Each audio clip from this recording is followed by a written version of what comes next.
So I appreciate you guys coming on here and chatting. We'll get right into it. We're here to talk about the PTO World Championship. Only way that you wouldn't know about it right now is if you've been living under a rock for the past 2 months.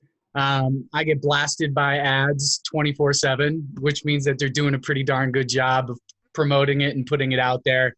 We're going to kind of break this down, really dig into, what we think the outcomes are going to be from the pro race, and then what we view some of the strategies that you might see and how this may unfold come race day for both men and women races.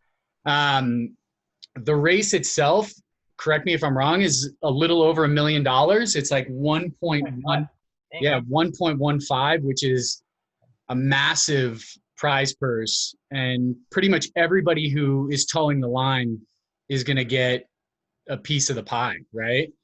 So, I mean, they're at least going out there to pay their way, which, I mean, is a pretty big deal, especially considering Ironman.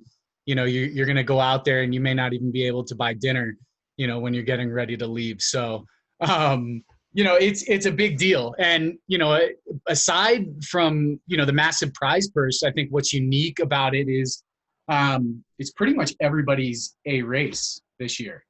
With no Kona coming, you have, world champions coming out there to race. You have Olympians, you have former Olympians, you have long course, you have short course, you have 70.3 boys and girls going out there towing the line. So I think it makes for a pretty interesting race overall. What do you guys think?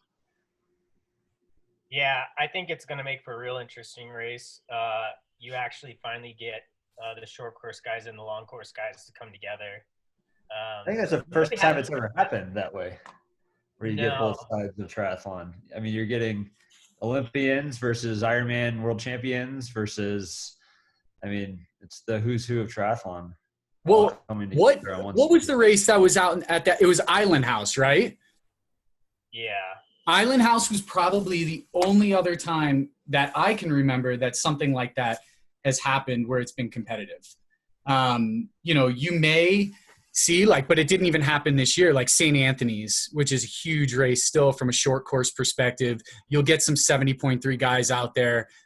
You'll definitely get the Olympic guys out there, and maybe even the Ironman guy out there, just because that was really one of the only remaining short course races that had a decent prize purse, And non-drafting. Yeah, and non-drafting. So, I mean, it's pretty interesting. I like the distance that they have, somewhat of an odd distance. I want to say it's like 100K overall. The breakdown's like a 2-kilometer swim, 80K bike, and then an 18-kilometer run, which, it sounds like it favors more of like that mid-distance 70.3 guy, but I think it also plays pretty well to the short course guy as well. Yeah, so I think one of the big faults of an Ironman racing is such a short swim, and it makes for not as fun of a race when you do get the mix of different guys, because the short course guys put so much time into swimming, and it doesn't pay off in a 70.3 race. But this will be a little longer swim compared to, like, percentage-wise compared to a 70.3. Yeah. So I like that. I think that was a good move by them. I always thought they should basically do a double Olympic, was always kind of what I thought. I thought the Olympic distance is a pretty good breakdown. So I always thought like a 3K swim, 80K bike, and 20K run would be a fun type of race. Yeah. And showcase all three sports a little bit better, and they're much closer to that than the 70.3 distance, which is kind of exciting, I think. I think the real exciting thing is you never get the Ironman and the Olympic guys to come together where it's their main focus for the year. Totally. Because you always got them. Sometimes you give them the mix, but they're all just doing it kind of for fun, because they're really gearing up for something else. And this time there's nothing else to gear up for. No, I agree. It's like you have to lay it all out there. Like, this is that time of year this is that race to really put it out there. And I think that's like, I mean, really, it's not going to, everybody who's going to show up or who has showed up to that race is a contender in some way, shape, or form. It's just a matter of who's going to, how it's going to play out that day, and really who's going to have the day that, like, that perfect day, because really that's what it's going to take. I mean, there are some super talented guys out there, like, you have Sam Long out there. I still think it's going to have to be a perfect day for Sam for things to align, but he definitely has, he definitely has what it takes to win. I think Vincent, like, easily, it's within his grasp to pull something off and actually, like, take the win for something like that. But it's going to be a hard day for every single man and woman that's racing that race, because everybody brings something unique, whether you're a strong swimmer, strong runner, whether you're an uber biker, and a decent runner. I think it's really going to play into, like, what the strategy is going to look like for both the men and women races. And I think the way it's going to unfold for both of those races is going to be a little bit different. I think the men's race is, how where people are going to push and where people are going to kind of excel is going to look a little bit different than what, like, let's say the women's side of things will look like. You know what I mean? Yeah. Well, the men will be a lot more of a race and the women will be a lot more of a time trial. Yeah. I agree with that. Seems to be the way it's worked out in general throughout the years. But I think that's really how it's going to play out this one too.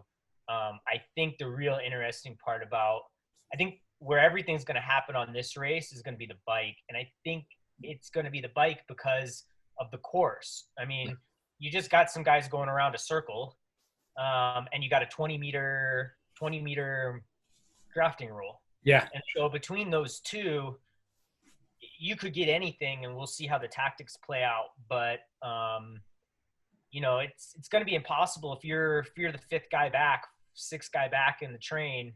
It's going to be impossible to get around people unless you're willing to put out an effort like a Sanders or a Sam Long's willing to put out and just go through, basically over a half mile to a mile of hard watts to get through the entire field. No doubt. And that also, of course, it also, think about how flat that track's going to be. That's going to force the time trial position from start to finish. As soon as you get on the bike off T1 and then through T2, if you're out of the aero bars, you're going to lose time. No instantly. doubt. And then that's another interesting thing is, like, the aerodynamic aspect of it too. Is, I mean, you're sitting here on this flat track, and then that flat track is surrounded by kind of, I don't want to say a dome, but you have these massive walls, So, like, the aerodynamic advantage, like, if somebody has put countless amounts of time into, like, honing their position, really fine tuning that, this is where it could actually play out, because you're not exposed to the elements as much as you would be, let's say, on an open course. So, and a lot of these guys know that, like, they're, I saw a few people putting last minute work, like Ben Canute was putting some last minute work on his bike fit right before he came out there. I think it's going to play a big role in regards to, I mean, saving as many watts as you possibly can. So, the cost of what it takes to put that energy out, but then also being able to be comfortable enough to maintain that position. Yeah, it's not super long. I think we're talking about 40 miles in the grand scheme of things, but you don't want to be that person who's, losing even a fraction of a second, because quite frankly, I think that's what it's going to come down to. I think the race might be that close amongst, like, maybe the top 5 people. But how do you think the swim's going to play out? Let's talk a little bit about that. Let's talk from the men's perspective. How do you see that unfolding? What do you think the strategies are going to be? How do you think it's going to be broken up? And who do you think is going to be out of the water up in the front?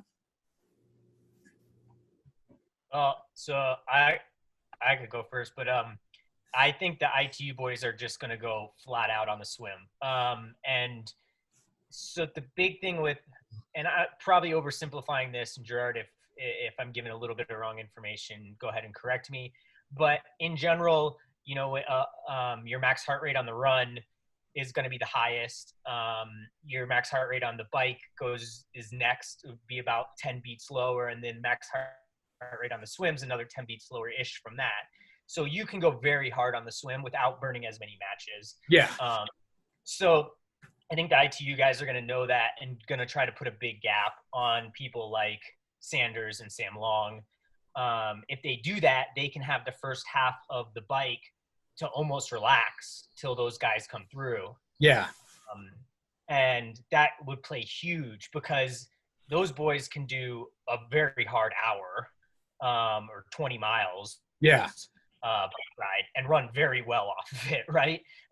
So if they can basically push that swim, and essentially what they're going to do is they're going to make that ride an Olympic distance type length ride. Exactly. Because they can kind of chill for the first half.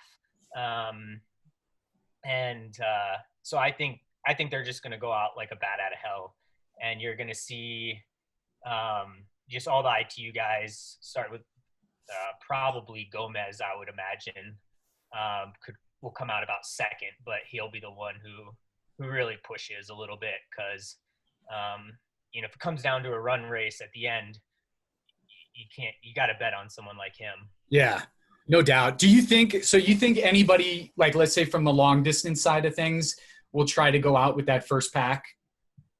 Like let's say a Sam Long or even like a Ben Canute. And I consider, Ben Canute. Ben Canute will 100% come out with that front pack. Yeah. Ben Canute could blow up the entire race if he goes out hard on the bike with all the ITU boys. And that's probably what will happen. And it could cause a shit show, for lack of better terms. Yeah. For what happens on the back half of the run and bike. No doubt. And I think that's the interesting thing too. And like what I find like pretty interesting, I did a little bit of research back on some of the most recent races that we've had. 70.3, Cozumel.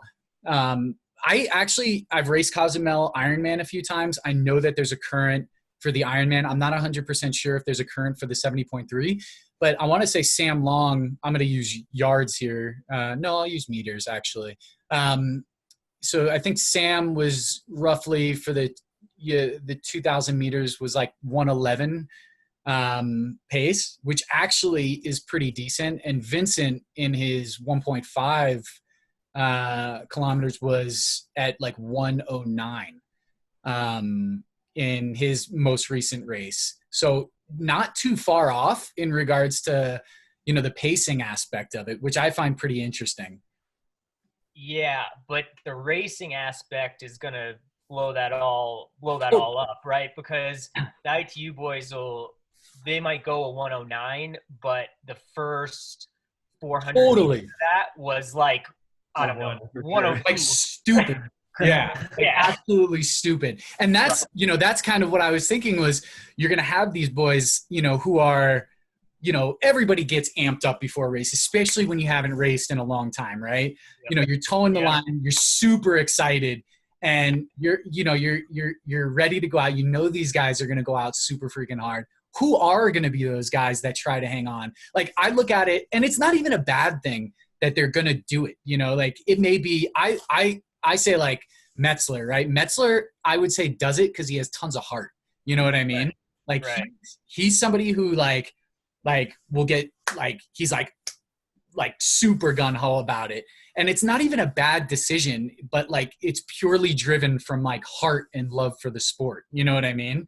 I could also see like maybe Sam being a little stubborn and trying to go out, and since there is so much shit talking and like almost so much on the line for him in regards to his reputation, trying to hang on, like we're talking about that first 800 to 1,000 at that killer pace. And what I'm thinking is there's going to be a handful of those guys from the long course aspect who are going to try to hang on. And what you're going to find is you're going to have two groups originally, and then you're going to find a third straggler group that breaks off that back end, I think. And then I don't even know if they'll get swallowed by the longer course group, but they may still maintain that kind of smaller, maybe I would say anywhere between like 3 to 5 guys in that second, like, splintered group. You know what I mean? Yeah, I could see that for sure. And I don't know how that would affect, if we talk about like matches, everybody has a set amount, in a race, and you go out early and you blow that in the swim. I mean, you're going to be looking at the run and some of these times that these guys are putting down, like 29, 30, for 10Ks. I mean, you just have to race smart. You got to know the strategy going into it. And I think, these athletes need to think about, not necessarily I want to win, but in the short term, but what that's going to look like in the long term as well. How that's going to play out at the end of the day.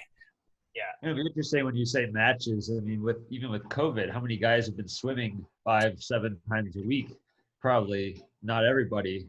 I think it's kind of going to be a mix based on, your home country or where you've been training throughout the summer.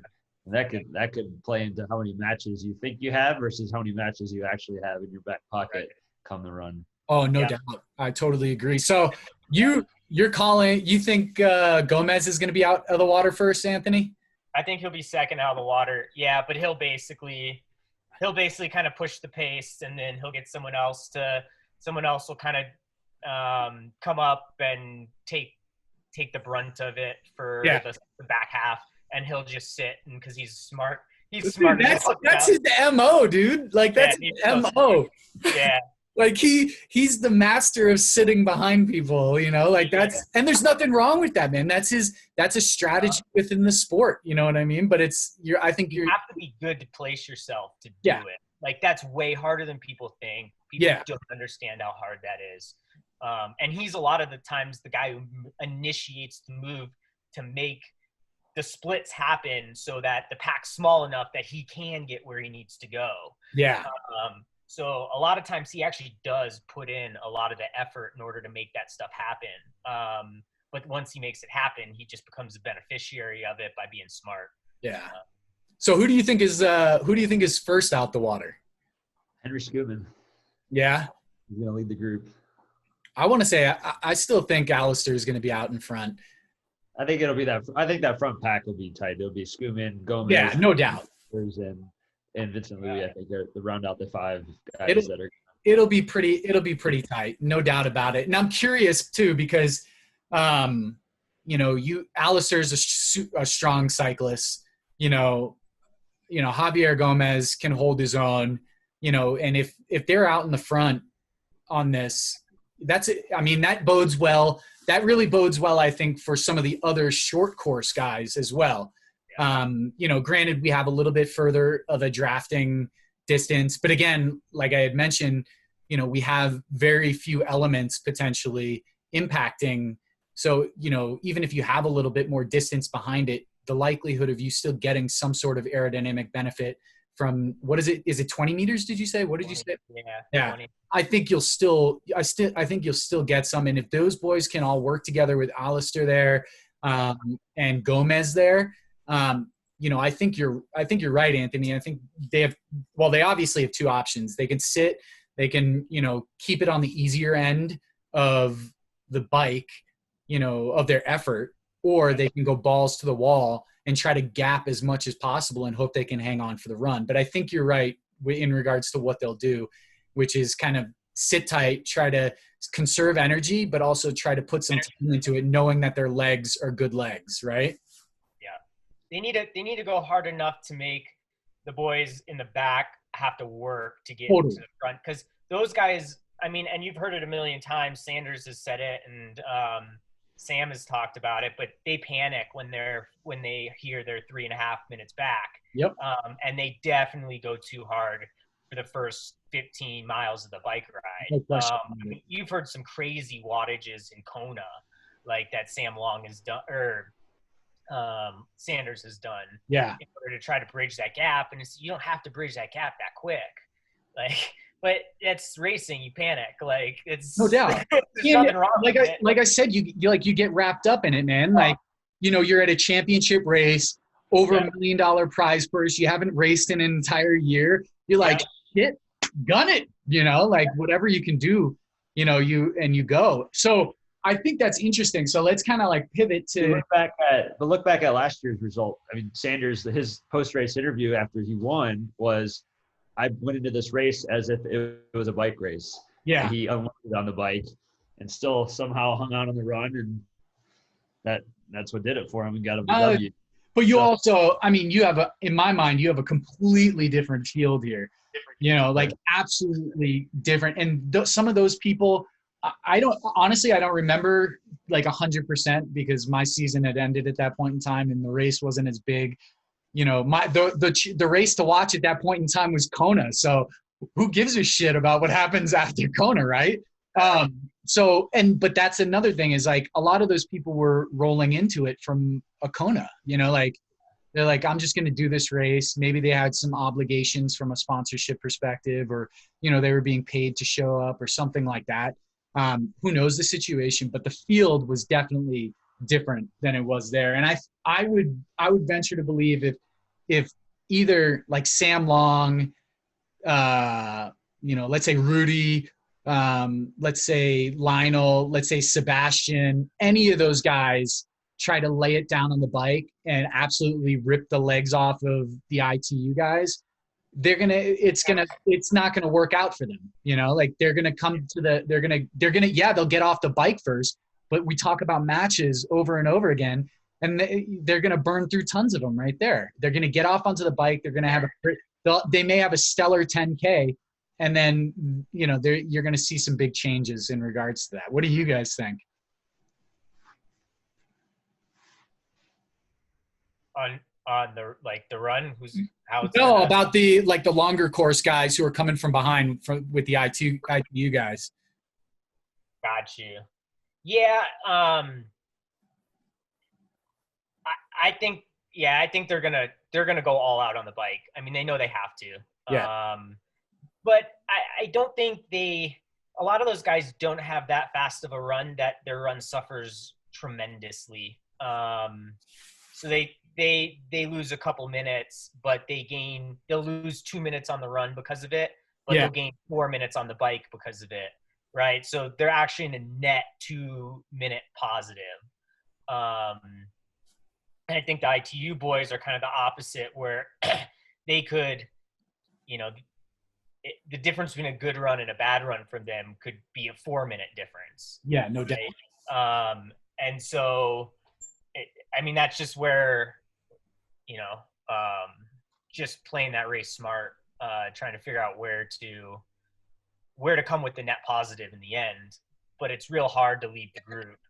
Like, it's just not a fun thing to do. And you always kind of hope you have that miracle day. I think that's what it's going to boil down to, right? Like, I think getting off the bike, and, getting out to the run, I think it's going to be still a super tight race, like it really will boil down to like where the run lies, and how that unfolds. And if people have a great day, they have a great day. It could be like Frodeno in Hawaii. Was it last year? Man, nobody could touch that guy. Yeah. Like that's the day that you need probably to win on that race. Yeah, unless they all just blow each other up enough that it just becomes so much of a shit show. Well, part of me, once I found out that Cam Worth wasn't racing, I was like, oh, that kind of sucks, because I was looking at, like, Cam obviously was racing bikes most of the time. But I was actually excited because, like, who knew? Like, he would come in, he would have like a below average swim, he'd hop onto the bike, and then he would just be this like complete make a complete mess of things by like hammering the bike as hard as he freaking could and making people be like, whoa, like, what do we do? How do we pivot? Like, should we make a move? Like, I was kind of looking forward to that. And I think what you'll see is like, everybody's going to play by the book. I think going into this race, we all know somewhat how the men's race is going to unfold. And I think I almost miss that like uncertainty of like somebody who we don't know how they're going to perform, or how they're expected to perform, or, following and playing by the rules. You know what I mean? So I don't know why any of the guys don't kind of come together and talk to each other. Like if I were some of them ITU boys, I would come together and be like, look, if we do this, one of us is going to win this race. And do you want to make it a race between just us, or do you want to bring everyone else into it? Because let's work together all the way till, the last 5 miles of the bike, basically. Yeah. And let's play this thing smart. And if we do that, there's zero chance one of the Ironman guys wins this thing. Yeah. And we'll all go run and see who can lay down the best run of the day. That's when the race starts, right? For that group. I mean, I've heard about those conversations happening. In Kona, you hear bits and pieces about that stuff, like how that strategy, especially on the bike, like unfolds. Cormick did it better than anybody. That was genius that year he did that. Oh my God, dude. No, that was always fun to watch. No doubt. But, 100%. I don't know if, I would be surprised if that wasn't happening in this race. It would be extremely surprising if there were not like some sort of, some relationships going on, some alliances, between some people, and, certain groups have certain strategies. I mean, you have like, even like the Boulder guys who train together all the time, you know what I mean? Like even if they had some sort of alliance going into this, it wouldn't surprise me, and that would be the only thing that would kind of shake things up a little bit, is if you come race day, you had these people working together on the bike, working together on the swim, and really trying to change that game up from being more of what we know triathlon as is like an individual sport, but then still keeping it individual, but also using each other and, feeding off of each other to try to throw that other group off, Yeah. So who do you think, when we come down to the run in the men's race, who do you think reigns victorious in this? I have no idea, to be completely honest with you. I have zero clue. Like, even just talking through, I would need to put my thinking cap on and really, really think about this for a long time, That's what I would have to do. But it's hard to fight against those low 29 10K guys, man. I think Gomez, Brownlee brothers, I mean, they got the legs. I mean, even look at Mad Mo. He ran a 62 half just 2 weeks ago. Yeah. Hey, there's going to be legit mile splits come run. No doubt. And I think the hardest part to wrap my mind around is like, I mean, I just haven't seen like Sam or Sanders in a race pop out something like that. You know what I mean? Like that just hasn't, they just haven't put that together. There's no AOM for that yet. That's the problem. Dude, I'll tell you what, I was there when he was doing that Clay Roads, Magnolia Road. That was epic, dude. Like, seriously, it gave me chills. It still gives me goosebumps, after watching him. We've all run that. And just to think about that pace is mind-blowing. I kept thinking of that shit. I was like, oh, my God. I was like, I'm barely running, like, 7s through the whole friggin' thing. And this dude's, like, running 5:30s, careening down these freaking hills at 8,000 feet of elevation. So, yeah, but come race day, like that's where it all matters. And, I want to say for his, for 70.3 Cozumel, he was, 5:40s or something like that. And that if around that 1:15 half marathon, I think, right? Yeah, exactly. I want to say it may have been 1:17. I may be wrong, but 1:15, 1:17-ish. And, if these guys, the ITU guys can keep pace for a little bit longer, I mean, that's going to be tough, if they don't have a good lead on the bike, Yeah. Or if they burn their legs on the bike.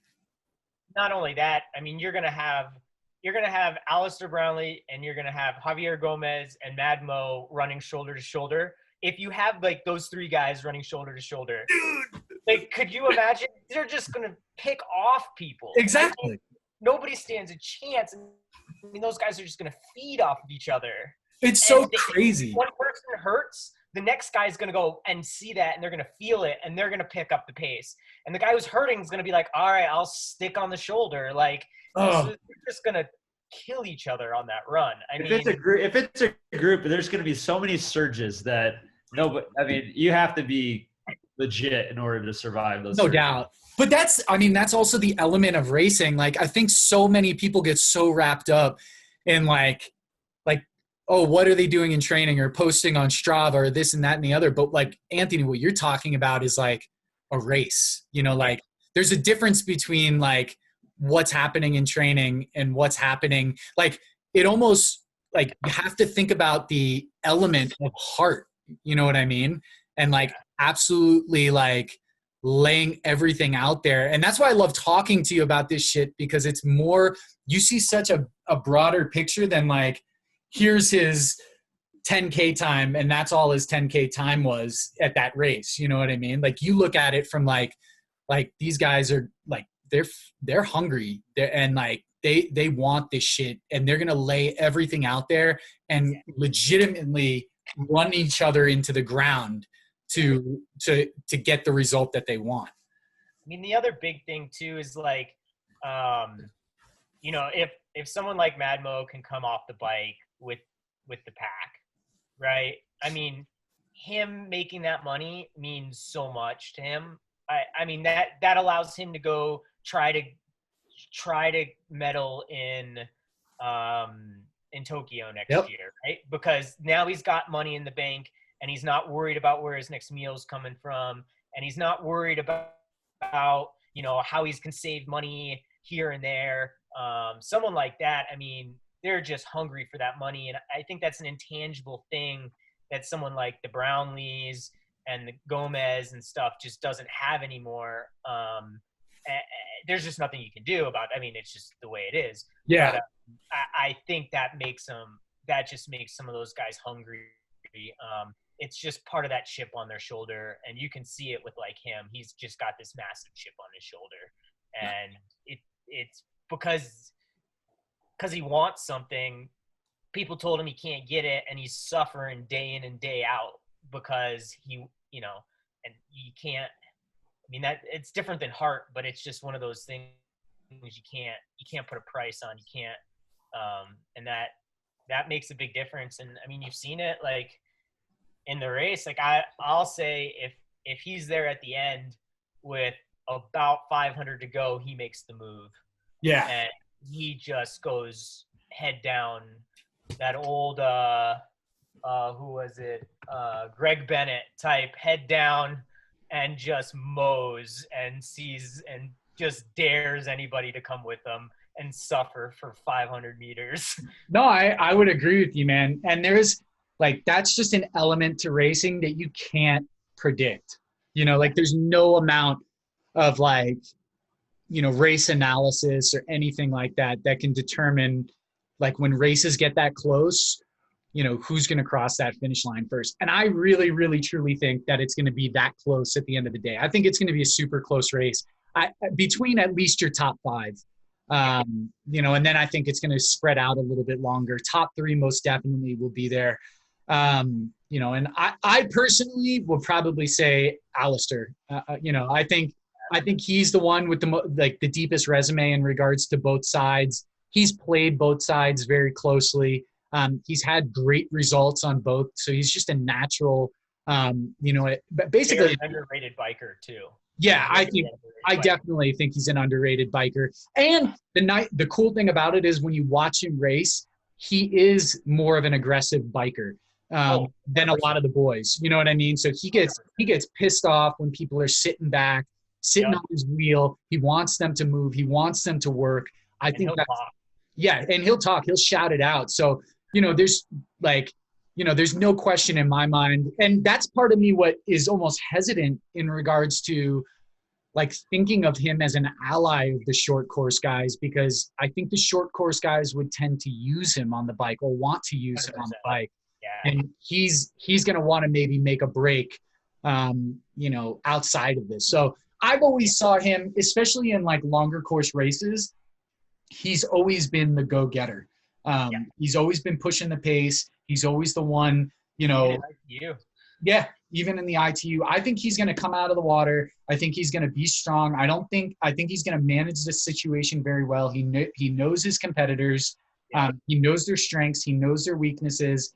He knows where his relative strengths and weaknesses are, and what he needs to do to get ahead and to execute the strategy properly. I think he has the luxury of the fast swim to like give him a little bit of a heads up and a little bit of a leg over the longer course guys, but still has the strength and the power of the longer course guys on the bike. You know what I mean? Yeah. So I think might be able to utilize Ben Canute too. Yeah. Because they'll both come off in the front pack of the swim. No doubt. And then Brownlee might go out, and then Canute will decide he wants to go around, and Brownlee will let him go around and just sit there for a while, and then Brownlee will go, all right, I did my sit. I'm every bit as good of a biker as you. You just don't know it. That's going to be fun to watch. And Canute will be extremely fun to watch. Like when he was racing, I forget which race it was that he had a rough showing. It was the one, I want to say like Barking Dog, but I don't think that was. It was one of those PTO back races. I don't remember the name exactly, but he had a rough race that day. And he went out to, California. He had a training camp. Training camp went really well for him. He had the opportunity to gain a lot of fitness there. Quite frankly, I don't know where he's going to be at when he toes the line, but I know he's ready and he's super confident in regards to what he's going to bring. So it'll be fun to watch him because you're right. I think he'll be up there with Alistair, pushing the pace, probably more so than that front pack of ITU guys. But at the end of the day, I think Alistair crosses the finish line first. Yeah. What about you, Adam?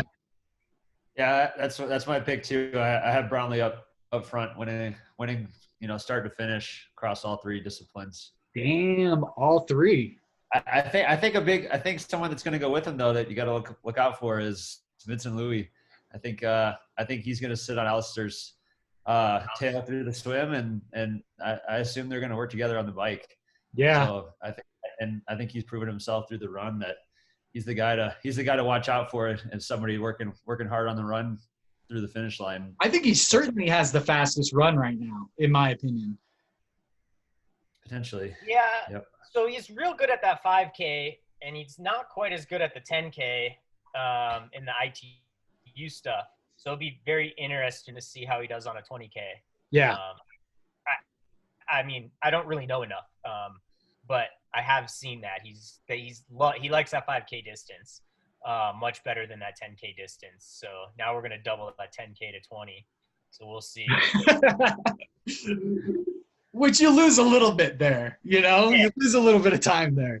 Yes, a little bit. I have an interesting third pick though. I have one of the long course guys sneaking in the third spot. Who do you have for third spot? I think Sanders is going to throw down that bike split and catch the ITU boys near the end of the last 5K on the bikes.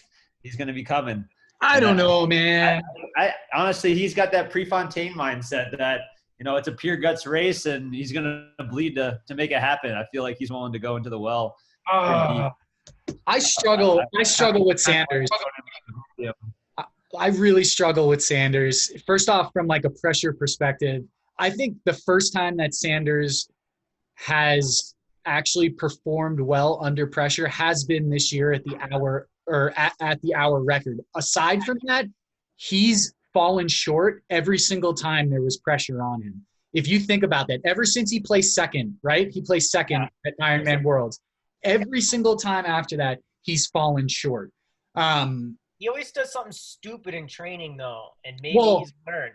I will tell you that he's like since Kona where he placed second, he's shaken up like how he's going about in regards to his training. I know he's working with David Tilbury, and he works with a company called Inside, and they do a lot of their performance evaluations, utilizing, very scientific strategies. So I can guarantee you that on the hour record that he set that day, they knew exactly within a few minutes where Sanders was capable of actually going. They went into that race without any question that Lionel was able to break the record. I guarantee that they knew that. They were able to map out his performance to a T, to basically train him for that race specifically, and ultimately almost know his exact performance for that race, which is actually pretty fascinating. A lot of people don't know about that software, but it actually has deep capabilities that give the coach and the athlete, a lot of insight into projecting performances and what they're actually capable of realistically, and what it takes to get there, not strictly just using Training Peaks and, older methods. So that's one thing that he's changed. I wouldn't say most recently, but I would say that he's got more structure on his team, and he's adapted a little bit more of a scientific method to training, which could give him a little bit more structure, a little bit more control, a little bit more focus in regards to benchmarks that he needs to hit throughout the course of the race, which ultimately may lead to a more maybe a stronger race at the end of the day. And you may be right, Adam, To back Adam there, he has run about a 111 or so in I want to say Oceanside. So he's got some fast times under his belt. He's definitely he definitely can run, even though it looks effortful, but yeah, the boy's got some wheels, so he's not hopeless in the run category. So I definitely I think Adam's right. I think he will bridge that gap. Yeah. He'll 100% bridge that gap, and he'll 100% make a gap on the other boys. I don't think it'll be very big, but it might be big enough. So, if he can get a minute or so, minute and a half, and he can put down one of them killer runs, it definitely could slide in there. So question, where do you guys feel like some of the Boulder guys, let's say like Sam Long, Rudy Von Berg, big Mets. Top three. You put Rudy in your top three? Yeah, he's just been too good lately. Yeah. All the big races, he just does it right, and he's a good mix of everything. I think he'll swim with the top guys unless for some reason his swimming's not going well right now. But I don't see him not being able to swim with the top guys. And he's started working with Van Leerde or whatever, yeah. I think. And since then, his bike has gotten ridiculous. Yeah. So he can bike with all the boys, probably with less effort than, a lot of the short course guys, minus the Gomez's and stuff who are just, they're just got that old man strength. And then, he'll play that race. He doesn't have that ego like the other guys do. So I think he'll just play that run smart, and he all of a sudden when guys are falling, you'll start seeing him popping up. Yeah. Yeah. So he doesn't have that ego. Rudy was a tough one for me, man. I think he's going to do very well. I just don't know where he's going to be at the end of the day. It's so tough because you're right. Like almost every performance that he's had has been an awesome performance, Yeah. So we'll see. What about the last 2 years? He's killed it. Like if you look at results, it'll blow your mind. You'll be like, what the hell happened? Yeah. No, I agree with you. So what about let's say Sam and Big Mets and there's so many friggin' people. But let's say like Sam and Big Mets. I think, I had Sam in my third slot. And for me, Big Mets was as much as I just admire him. Like I think he has I think he has so much heart. I think he wears his shoulder on his sleeve. I think he has a lot of heart. But I think he's going to fall short this time. I think this is I don't think he'll be anywhere. I think he'll be non-factor. I don't think he'll make the top 15. Really? I think I put him in my top. I put him in my top 10 for sure. What about TO? Maybe 10. The true-hearted Ironman guys, I don't think. I agree with you, especially the older ones, man. I counted anyone over 35 out. Like almost. Gomez is gone. Well, no, I mean, what I think is going to happen to Gomez. I think Gomez is going to fizzle on the back end. That's what I think is going to happen. Yeah, I see that happening on the run. The run or the bike? On the back end of the run, probably the last 6 miles, maybe 5 miles. I think you'll see him getting swallowed up by the stronger guys. I think that's personally my opinion. I like the Sam Long pick, though. I think that's interesting. You talked about Cam Wurf, if he were racing, would really kind of shake things up, especially on the bike, being super bike he is. I could see Sam Long, if he's able to make contact with any of the front top 10 guys, I could see him throwing a wrench in people's race strategies. Just someone that he's willing to lay it all on the line. He might not be that 29 10K guy, but hey, I think he'll make some people hurt and burn some matches early on the bike, and if they go with him, they might regret it later on. Yeah, no doubt about that. Here's a good little side bet. Is Apple racing? Yeah, he is. Yeah. So who do you get? You think Sam Long beats Apple? Because if so, I hope Sam Long runs it or rubs it in Apple's face. He says, what does he say? Apple said he trains like Tarzan but races like Jane, and I think Sam's response was, I might train like Tarzan, but I race like Superman, so I hope he lives up to that expectation. Oh my God. Wait, I didn't even see this. Like, where was this? Oh, there's Sam, Apo and the Aussie boys are ripping on Sam Long for just training hard and putting on all these Strava KOMs, and they're like, hey, that's all hearsay. So they called him out and said he trains too hard and he doesn't know how to race. So I think his resume is starting to show that. I mean, he's 24. He's a young dude, man. Honestly, I didn't actually learn how to race right until like 2 years ago. You know what I mean? Like it takes a long time to learn how to race right, and like honestly, no one thing works for like one individual. You know, like all about finding the right training grounds. You know? Yeah, and I mean, who gives a shit what goes on this year? Well, and then seriously, like nothing's going on this year. So who gives a shit if he's chasing after KOMs? You know what I mean?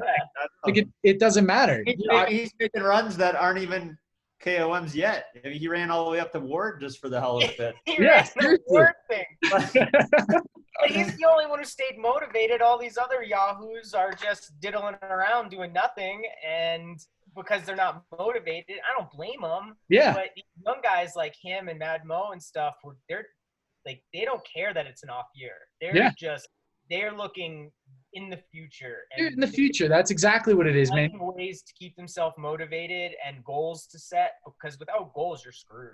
No doubt. And man, I think consistency is the biggest thing of them all, man.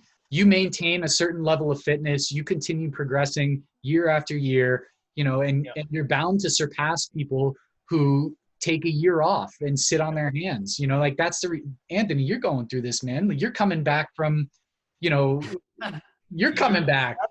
And now I'm like light years ahead of you, man.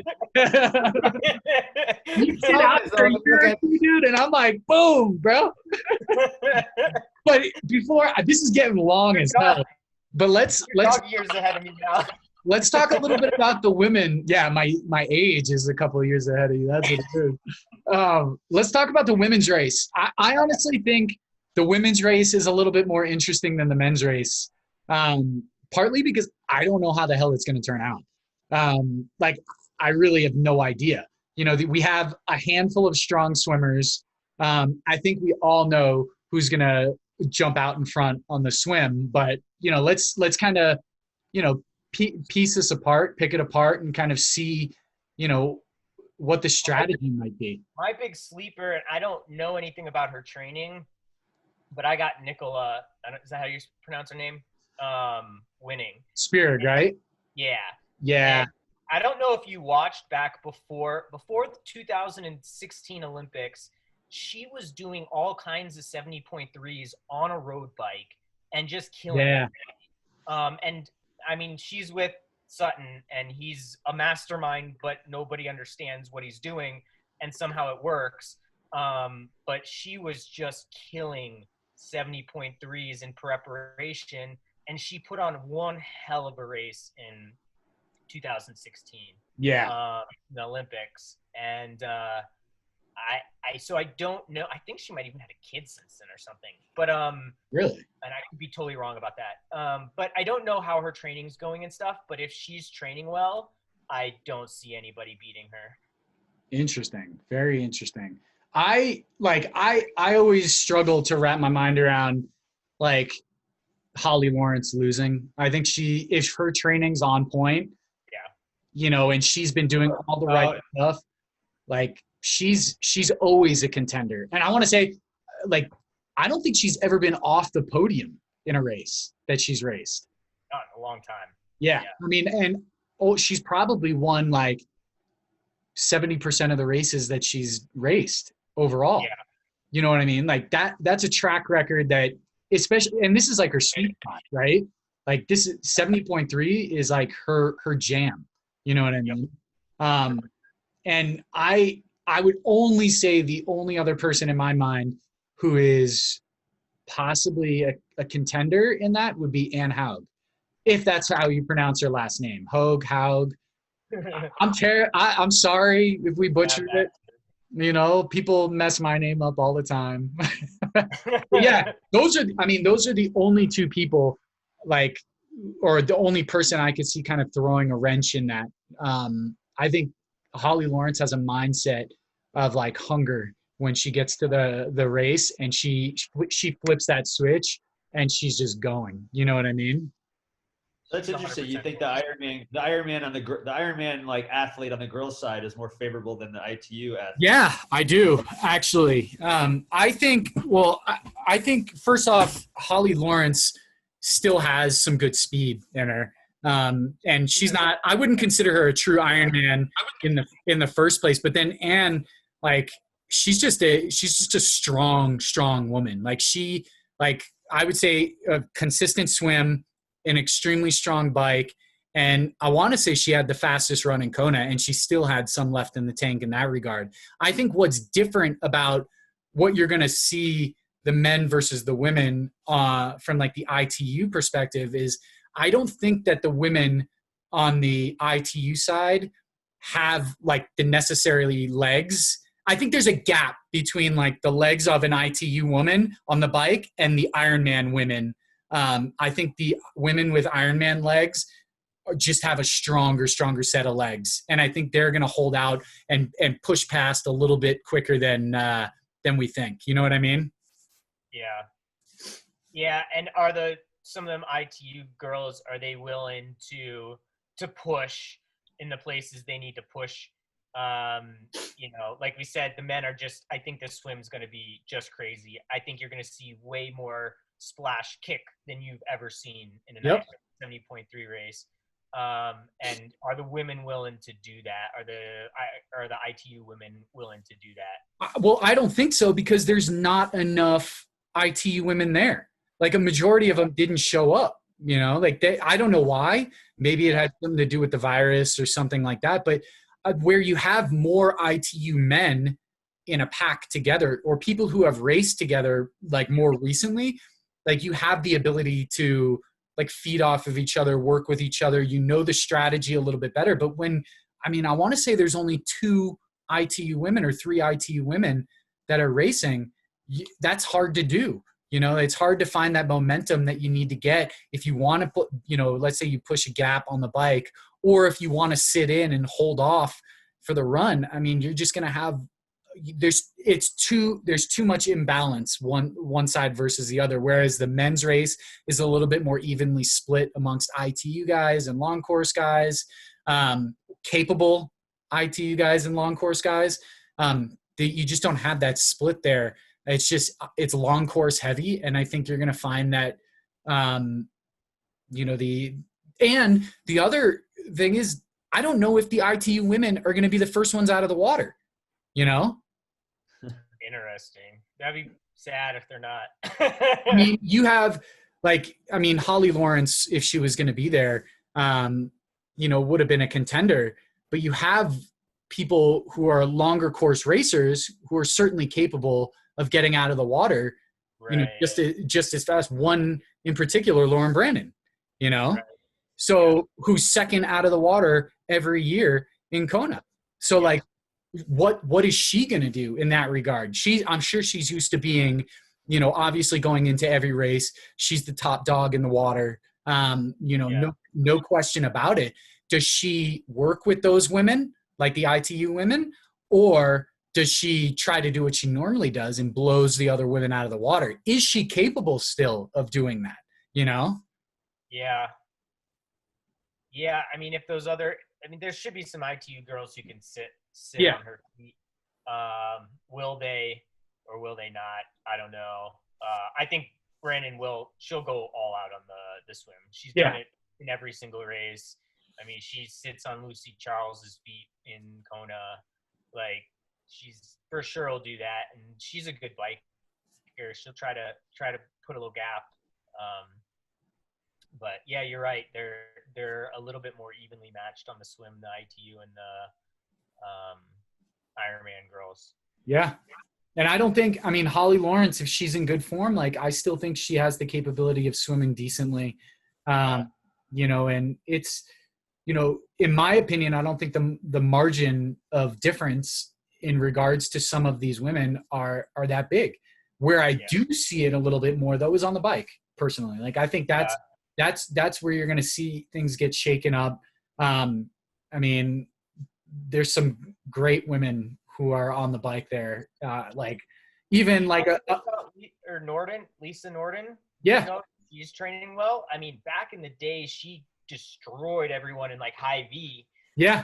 Which is a non-drafting Olympic distance. And then she tried to go in the 70.3 distance, and she was actually being coached by Craig Alexander at that time. And just the world fell apart for her. I don't know. I think she's actually doing pretty well. Yeah, she's back. She's a threat. I mean, she was good. Yeah. And she was strong. Yeah. No, I think she's going to be up there. Definitely, like, most certainly, I'd put her in probably like top 5, to be honest with you, in regards to where placing is going to look like. I mean, as things play out on the bike, I honestly think that you're going to find a lot of the ITU women, they're going to get swallowed up and spit out on the back end. I think you have, a handful of good cyclists. You have Jeannie Seymour there. You have Holly Lawrence. I'm going to ask you about her. Yeah, Jeannie. And like, even, I don't know if you know Lisa Baccaris. I worked with her over at Leomo for a little bit. She's a monster on the bike, especially right now. She's always been strong on the bike. Probably even pumping out better times than me, for the short course distance. And like, there's too many strong cyclists right now. And I truly, truly don't think, like, you got to think like Gwen, personally, I never thought of as a great cyclist. You know what I mean? Yeah. Like, she was out there and she was protected by, the rest of the team, the pack, so on and so forth. Yeah, she made moves sometimes here and there. But at the end of the day, if you're going non-drafting up against some strong Uber cyclists, and then you have to go out, get off the bike and run what you're supposed to be capable of running after drafting the entire time, I think personally they're going to struggle. You know what I mean? I think that their legs just might not be there. And that the long course women, their legs are just that much stronger, And what I like on the bike, though, is I think I like Paula Finley on the bike sport. Yeah. I think she's been throwing down these Zwift races all summer, winning a lot of the pro Zwifts, and I think she's ready to go. She's finally not hurt, so it'll be interesting to see her at least complete a race without being injured and see where she falls. I put her on the. I totally agree with you, and that's like, they put out some nasty wattage on. Granted, it's like 17 minutes, whatever, but still, you get a good idea of somebody's fitness from something like that. Even something as small as that. But I agree with you, man. She was definitely up there for me. And she won last year, didn't she? Yes. Yeah? Yep. So, I mean, you also have that hanging over your head. And back in the day, she was a really good runner. I mean, I think she still is. Everyone had her picked to win the Olympics. Yeah. What was it, 12 or something? But yeah, so the girl can run like it, and if she's been healthy for over a year now, like she says, yep. Who knows what she's got in the hiding there. And she's been in Canada, and she always just seems happier in Canada when it's snowing and miserable weather. Yeah. And so she just always seems happy there, and it plays a big part. So something that I, you know, as I'm kind of flicking through who's racing, you know, there's so many capable athletes from the women's side. Like that's what throws me off is like we haven't even talked about like Heather Jackson. You know, we haven't talked about Angela, who like Angela always seems to come through with like a podium at a race. Like even when she had Lyme's, like I don't even know if Lyme goes away. I don't know what that looks like or if you have it for life or whatever. But like even training through like the lowest lows, she was still going to races, completing Ironmans and even podium at some of these races. So like we know she's one tough cookie. We know she's strong. A few years ago, prior to some injuries and obviously the Lyme's situation, she was one of the top short, like 70.3 racers, Ironman racers out there. And then Heather Jackson always flies under the radar. You know what I mean? Yeah. Like, and somewhere in the back end of the run, you always see her coming up, and where the hell did she come from? Exactly, man. Like, you know, like she's so quiet. Like, honestly, I can't even remember like seeing a post of her like talking about coming to this race. You know what I mean? Like I've seen everybody's post about coming on out here. But, you know, like it's just funny how, you know, a few years ago, I want to say her first Kona maybe where she placed third. Yeah. Like I had her as the sleeper on that 100%. I think you and I trade like podium finishers, and I was like, yo, Heather Jackson for sure. Because I'd creep on her freaking Instagram and I would just scroll through and I'd be like, damn, this woman's putting in work. Like you would see her like just everything documented, but she's quiet the whole time about it. You know, like and I love that about her. Like, I think that's great. You put the work in quietly, you put your head down, and then you come to a race and you just show up. And she's done very well at 70.3 Worlds. Yeah. She's probably had a better history at 70.3 Worlds than an Ironman. Yeah. No, I think you're right. She just got that a little less time to lose time on the swim, and then she got that big bike. I mean, I would say like, well, especially big now because thinking about it, like she's been focused on like gravel riding and racing and stuff like that. Building a huge engine probably, you know, with a lot of that stuff. Who knows? Honestly, I have no idea where her fitness is at from a triathlon standpoint at this point in time, because I know she was so focused on, you know, some gravel racing and, you know, early summer, midsummer, and kind of fallish, you know. Gotcha. Yeah. So we'll see how that goes. But yeah, I mean, there's a lot of unknowns in the women's side, I think. I think the two big differences between the men's and the women's is I think the top three of the women are going to be the three who have the best day and just hit, and things click for them. Yeah.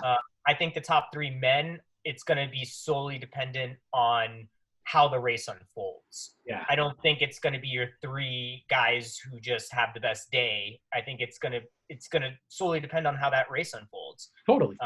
So they're kind of two different races in that respect. No, I would totally agree with you. And that's like when I was talking about when we opened this up, you know, I think the races look totally different, you know, in regards to how we're going to get to the end result at the end of the period. And it's going to be either one, it's going to be fun. Like I would venture to believe that like for the bike, I think we named them like Anne, Holly, and, you know, possibly Paula, you know, off the front.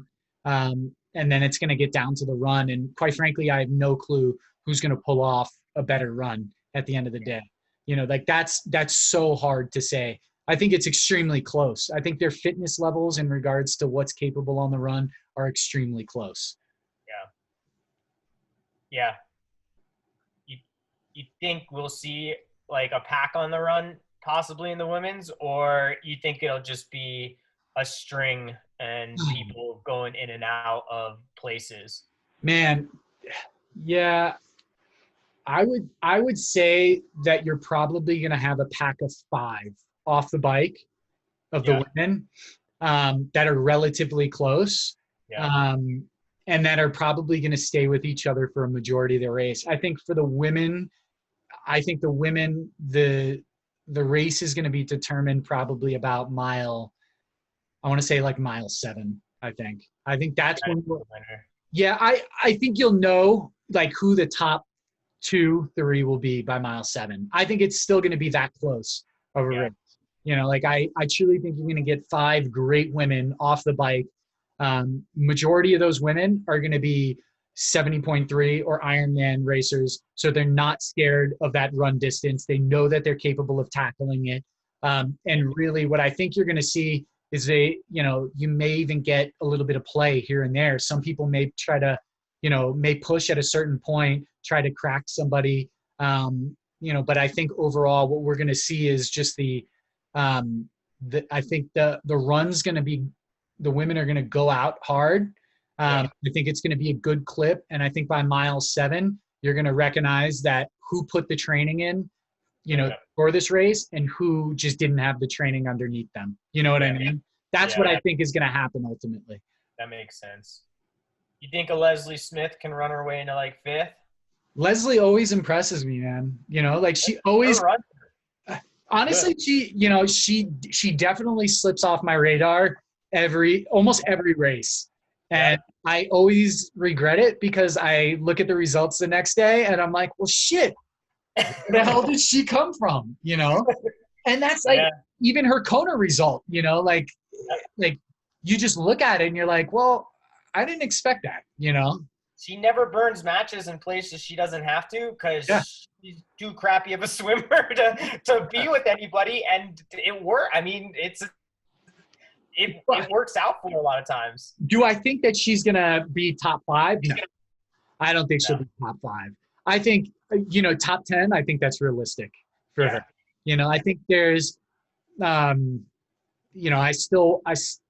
do think that there might be some ITU within the top 5 for sure. But I think the top 3 are going to be 70.3 / Ironman women. I think the next either 4th or 5th slot's going to be an ITU woman. And then you'll just see kind of the rolling in from there, which actually isn't bad. I mean, shit, you placed 6th place in this race and I'd be happy with that. Walking away with a little bit of pocket change, you know what I mean? Adam would go buy another bike. Yeah, he would. Adam's done with this conversation. Look at him. He's so over this shit. Who we forgot to talk about on the men's side is Gustav Eden. I think he's got a decent. You're right. You're right. Like being he's others with Rudy. You're right, man. Because he won 70.3 worlds last year, right? Yeah. Yep. Yeah, man. He's also an ITU guy. He was 4th at the grand final. You are right. You are very right. I don't know. I definitely think he'll be up there with that first group then that we were talking about. And honestly, I don't know. He beat out Alistair in 2019, right? I don't know. In 70.3 worlds. I'm pretty sure he beat out Alistair for that slot. So yeah, I mean, we'll see what happens. I definitely think he'll be a contender. I completely forgot about him. This field's just pretty stacked. Yeah, it'll be fun to watch. I'm super excited. I think, it's the biggest race of the year, let alone I probably bigger than Kona, in my opinion. I just think it's a different race. It's a mix of, multiple different, like you have long course versus short course. You have strong bikers versus strong swimmers and runners. You have the uncertainty of 2020 and like how training has gone for people. I think it's going to be an extremely exciting race. It's definitely the strongest field, especially on the men's side, I think you may ever get. Yeah. I can't really see that strong of a field ever being assembled again. You guys disappointed, like, like Fredeno and Lucy Charles aren't there? Yeah, I mean, Fredeno would have been fun to watch because he's got that perfect mix of Ironman and ITU abilities. Lucy Charles is just fun to watch because she's beautiful, but nobody Lucy thinks Charles versus Holly Lawrence. What's you guys the are consensus? you guys are terrible. Remember, your pictures are on here, right? Oh my God! No, I agree. I think it would have been fun to have him there. I think it. Oh yeah, I mean, Charles would have been someone they all would have had to go after, and Exactly. it would have made the race a lot more honest because there's a carrot way the hell out in front. And what's interesting is I think it shakes things up from the men's perspective because I think you have both ITU guys and long course guys who kind of like are intimidated by Fredeno. You know what I mean? Oh yeah, 100%. So like you would have had this dynamic of like this lone horse out there, and who knows, like you talk about strategies and shit like that. Like who knows if it would have been a different strategy, it wouldn't be ITU boys versus long course boys. They could have done something together or just switched it up completely to attack Fredeno, Yeah, I mean, for sure, Fredeno would have been the guy everyone was gunning after. But there's a lot of guys who can run 105 half marathons off of a bike. So, I think the main contenders, I think a lot of the minions would do some silly stuff with him in the race. But the big main contenders wouldn't be scared of him. I mean, you could put anyone in front of Alistair Brownlee and he's not going to be scared. Yeah, true that. Yeah, you're right. And a lot of the other guys are like that too. I mean, Javier Gomez, he's not scared of Fredeno. Yeah. Over 70.3 distance. I think over Ironman distance, he might be a little more afraid of him. Yeah. But yeah, I don't see him being afraid of him. So. Damn. I'm excited to watch this after the race happens. And when we're completely wrong about everything. Exactly. Well, we haven't even talked about our qualifications. We're just about as qualified as anybody else doing this, It's true, The three guys at a bar who think they can fight. Well, I mean, who else is doing this that has better qualifications than us, to be honest with you? Like, seriously. Yeah. I mean, it's all well and good. I think we have a good understanding. I mean, between us, we probably have like 40 years within the sport. You know what I mean? I mean, just between you got 40 years. Oh, son of a bitch, you. I mean, we're getting close. It's like 15 years now. Like, that's crazy to me to think that I've been doing triathlon for 15 years. And I'm only 28. Like, that's the crazy thing. Yeah, that's the amazing part. The amazing part's your math skills. You know what's crazy, though, is the first time I met you, you were on a bike doing your first race, and you had a cut-off T-shirt. That was like cut off here. I don't even think you had bike shorts on. You just had cut off. You had a tummy shorts on. Yes, you had run shorts on. That seriously was like the best thing I ever saw. And the crazy thing at the end of the day, and Anthony will say it every time, is he almost beat me. Look, with his no experience, with his cutoff tee and bike shorts, he's still cage pedals or whatever. Yeah, he had cage. Yeah, I had rat traps. Yep, I was running down. I needed like 1 or 2 more miles. Man, it definitely surprised me. So, one last thing before we call this good.